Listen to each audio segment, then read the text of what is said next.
नमो नमः। आज की योग की कक्षा में हम लोग दो प्राणायाम के बारे में जानेंगे। दोनों प्राणायाम मानसिक ताकत से जुड़ा हुआ है। दो प्रकार की शक्ति होती है, मानसिक बल और शारीरिक बल। हम भैया बहनों के लिए जितनी शारीरिक शक्ति की ज़रूरत है, बल की ज़रूरत है, उतनी या उससे ज़्यादा मानसिक शक्ति की ज़रूरत है। हम पढ़ते लिखते हैं तो हमारा मन व्यथित होता है, मन नहीं लगता है, मन हार जाता है। और जिस कारण से मन जो इस शरीर का स्वामी है, अगर मन हमारा हार गया तो तन निश्चित रूप से हार जाता है। इसलिए मानसिक ताकत को बढ़ाने, मानसिक शक्ति को जगाए रखने के लिए बहुत सारे प्राणायाम है, जिनमें से दो प्राणायाम की चर्चा आज हम लोग करेंगे। वैसे हम लोग विद्यालय में ब्रह्मनाद करते हैं, ओम का उच्चारण करते हैं, उसी से जुड़ा हुआ है दोनों प्राणायाम, भ्रामरी और उद्गीत प्राणायाम। पहले हम लोग भ्रामरी का अभ्यास करेंगे। भ्रामरी प्राणायाम के लिए सबसे पहले जो प्राणायाम की मुद्रा है, पद्मासन या सुखासन में बैठ जाएं। हथेलियों को ध्यान मुद्रा में रखें, घुटने पर, मेरुदंड सीधी, गर्दन सीधी। भ्रामरी प्राणायाम के लिए अंगूठे से दोनों कानों को बंद करेंगे, तर्जनी उंगली से आज्ञा चक्र के दोनों ओर तर्जनी उंगली को रखेंगे और बाकी की जो तीनों उंगलियां हैं वह आँखों पर होंगी। और उसके बाद भंवरे की तरह, भ्रमर की तरह ओम का उच्चारण करेंगे इस प्रकार से।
इसी प्रकार से 3 से 5 बार भ्रामरी प्राणायाम करना है।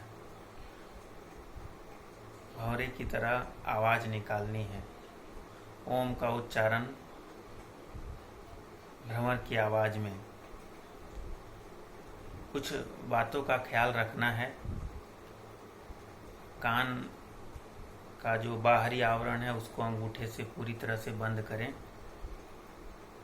आज्ञा चक्र के दोनों ओर जो तर्जनी उंगली होगी, हमारा ध्यान आज्ञा चक्र पर होना चाहिए या ईश्वर पर, इष्ट देव पर होना चाहिए। और जब हम लंबी गहरी सांस लेते हैं तो हमारे मन में ऐसा भाव होना चाहिए कि जो भी बाहर की सकारात्मक ऊर्जा है, अच्छाइयाँ हैं, गुण हैं, वह प्राणवायु के माध्यम से हमारे शरीर में प्रवेश कर रहे हैं। और जब हम सांसों को बाहर निकालते हैं तो यह भाव होना चाहिए कि हमारे शरीर के जितने भी नकारात्मक भाव हैं, दुर्गुण हैं, दोष हैं, वह सांसों के माध्यम से शरीर से बाहर जा रहे हैं। अगर भाव हमारा अच्छा होगा, सकारात्मक होगा, तो निश्चित रूप से कार्य भी सफल होगा। वैसे आज के समय में भ्रामरी प्राणायाम की बहुत आवश्यकता है। आज जिस मानसिक तनाव के दौर से लोग गुजर रहे हैं, हम भैया बहन मोबाइल के माध्यम से अपनी पढ़ाई कर रहे हैं, दिन रात उस छोटे स्क्रीन पर लगे रहते हैं, जिससे चिड़चिड़ापन, अशांति, हमारी मन की चंचलता, व्याग्रता बढ़ सकती है। इसको दूर रखने के लिए, मन को शांत रखने के लिए, प्रफुल्लित रखने के लिए भ्रामरी प्राणायाम की सख्त जरूरत है। दूसरा प्राणायाम है उद्गीत प्राणायाम। उद्गीत प्राणायाम या प्रणव प्राणायाम भी इसको कहते हैं। बहुत ही आसान है। हम लोग विद्यालय में वंदना सभा में लगातार ब्रह्मनाद करते हैं, या वही है। हथेलियों को ज्ञान मुद्रा में रखें, मेरुदंड सीधी, पद्मासन, अर्ध पद्मासन या सुखासन में बैठ जाएं और लंबी गहरी सांस, जब भी किसी भी प्राणायाम को करने के दौरान लंबी गहरी सांस लेते हैं तो यह भाव हमारे मन में होना चाहिए कि सकारात्मक ऊर्जा प्राणवायु के माध्यम से हमारे शरीर में प्रवेश कर रही है। उद्गीत का भी अभ्यास करते हैं।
जब भी हम ओम का उच्चारण करते हैं, आप लोगों को पूर्व से जानकारी होगी, अगर 3 बार ओम का उच्चारण करते हैं, ओ और म 2 शब्दों के योग से ओम बना है।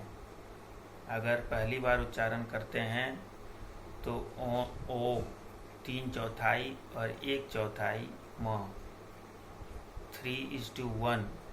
दूसरी बार ओम का जब उच्चारण करते हैं तो 2:2 और जब तीसरी बार ओम का उच्चारण करते हैं तो 1:3।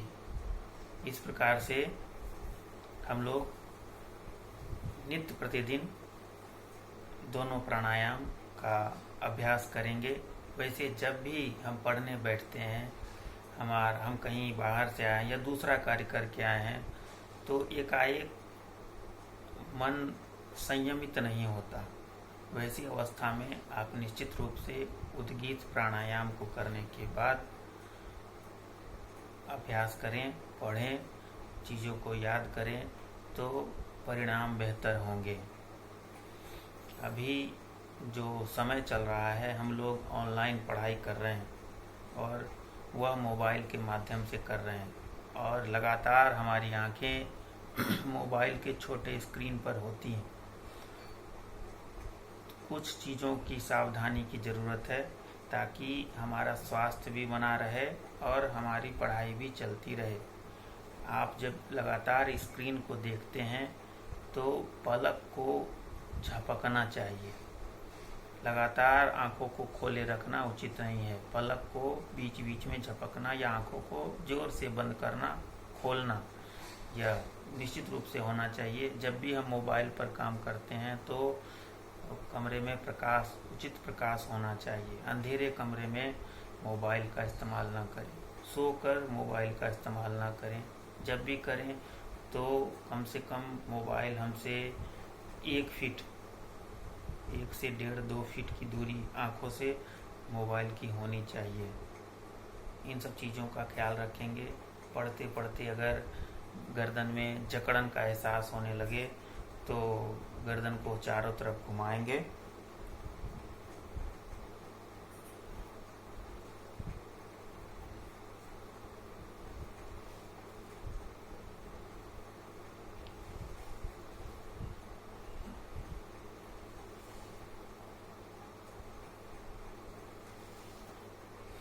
इस प्रकार से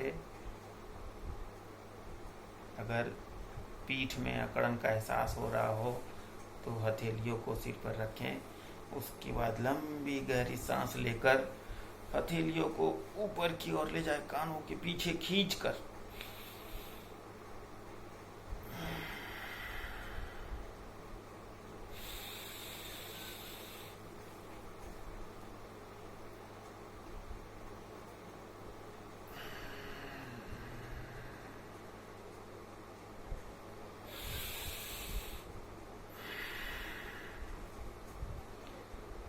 कुछ कुछ सूक्ष्म आसन हम लोग पढ़ने के दौरान बीच में भी करते रहें तो पढ़ाई में भी मन लगेगा और उसका उचित लाभ होगा। कल अंतर्राष्ट्रीय योग दिवस है। कल हम लोग ऑनलाइन सुबह 6 बजे से 7 बजे तक विभिन्न प्रकार के आसन और प्राणायाम करेंगे। आपके कक्षा में इसकी जानकारी, आवश्यक सूचना मिल गई होगी। आज इतना ही। धन्यवाद। नमस्ते।